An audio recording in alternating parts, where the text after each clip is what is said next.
It could not in any galaxy be considered controversial to say that Jacob Taylor is the most hated Mass Effect squad mate by fans. It's about as central to the fandom as loving Garrus Vakarian or preferring the Mako to the lowly Hammerhead. But the Mass Effect fandom is largely missing out, because Jacob is a really cool character. When we first meet Jacob, it is hard to get a read on him. Shepard generally can like Jacob, but say he's working on the wrong team, which can throw the audience off. Is Jacob really a good guy if he's working with a group painted as evil? Can we really trust him? Are we wrong about Cerberus or wrong about Jacob? It's made more difficult still to draw any judgments about Jacob when he doesn't really display any loyalty, at least at first. Shepard is in this new environment and needs something to hold on to, as do the audience, whether it is good or bad. Miranda is an easy read. Fans judge her quickly and often harshly, but they feel comfortable doing this because Miranda is so proudly aligned with Cerberus and the cause. Jacob is much less so.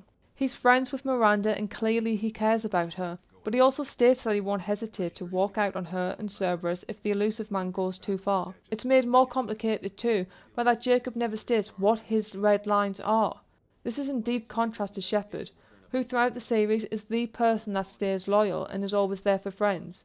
This isn't in any way negative about Jacob, but it means that he also can't be pigeonholed, and it can be difficult to get a read on him, something that can put up the audience's back straight away.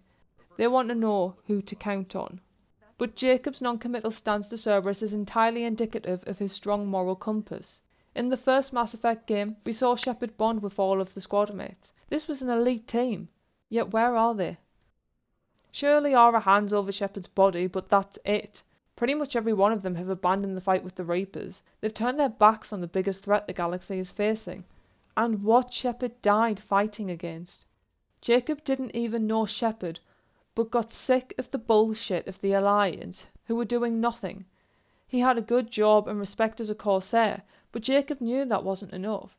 There were more important issues than his own ambitions.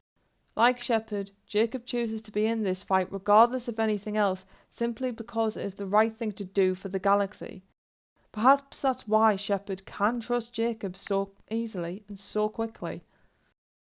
There is a lot of criticism for how Jacob speaks to Thane, but given Jacob's utter commitment to the cause, that's not really surprising. Thane is almost a complete unknown. The one thing they do know about him is that he's a gun for hire and kills according to his contracts. There's no personal commitment or responsibility from Thane, which is of course going to contrast with Jacob, who threw it all in at the Alliance because he felt a responsibility to the galaxy. This is a suicide mission. They all know the odds and they all state that everyone has to be prepared and ready to fight alongside each other, otherwise they will all die. Jacob is right to be cynical of a guy who might not deliver on that. His life is at stake.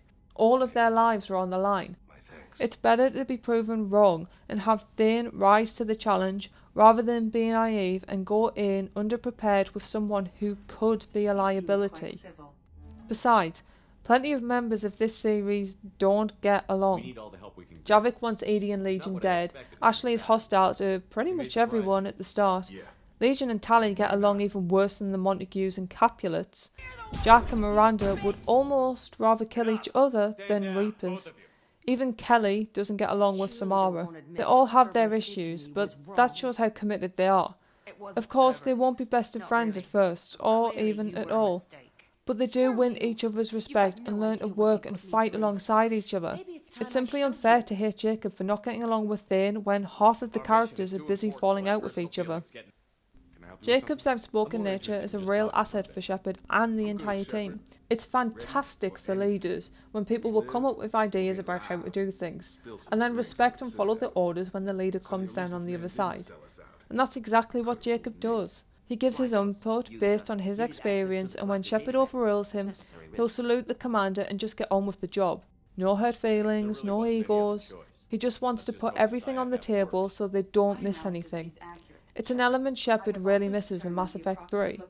Without Miranda or Jacob contributing to discussions, Shepard is left to face all of the major decisions in complete isolation. The only time people do question the commander's decisions are after they've already been made, which only serves to undermine Shepard and leave doubts about the right course of action. What cannot be overlooked with Jacob is the tropes that are contained within his story. The fact he, a black man, has an absent father who turns out to be possibly the most disgusting and misogynistic character of them all is quite a predictable twist. Is BioWare trying to subvert such a trope though?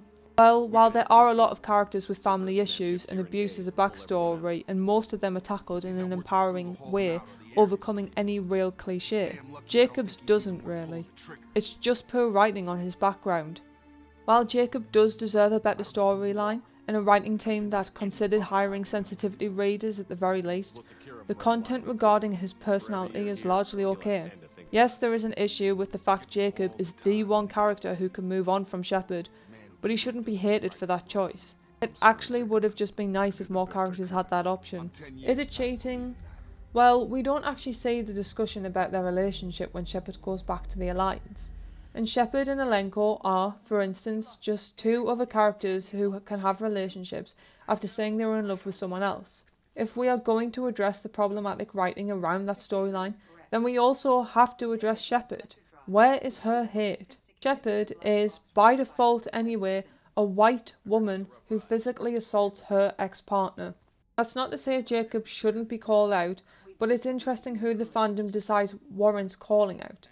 There are also not the same criticisms, for instance, when Shepard can assault a woman of colour because she does her job as a journalist and questions Shepard's decisions. A lot of people feel as though the Shepard-Jacob romance is forced upon them because of how Shepard speaks to Jacob, and what is perceived to be a flirty tone. Now, there should be more options in games to dilute flirting. There are people who are sex and or romance repulsed, and random flirting can trigger immense discomfort and anxiety. But in itself, flirting isn't an inherently sexual or romantic thing. It can be casual, it can be fun.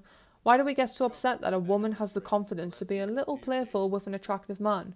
Particularly when Shepard can flirt casually with James and Sam and it doesn't have to mean anything. Why does Jacob make everyone so upset? He's just a good guy who wants to do his job and go home at the end of the day. It's refreshing that Jacob will be Shepard's friend, but will also turn down the offer of joining the Normandy. It gives hope that people can still be with their families, even if the Mass Effect 2 characters did get completely shafted in 3. During the course of Mass Effect 2, Jack comments that Jacob doesn't know who he is, and even Samara remarks upon him. Jacob is an earnest young man. Events will either forge him into a great man or utterly destroy him. But events don't break Jacob. They don't really significantly change him at all, because he was already a good person choosing to make the right decisions to try to protect the galaxy. Jacob doesn't need a long journey, because he already does know who he is, even if he doesn't trust that early on. He's already the man he needs to be. He just starts to realise it as the games go on. And it's comforting, really, to know that at the end of it, there's someone waiting in this life to buy Shepard a drink at the bar.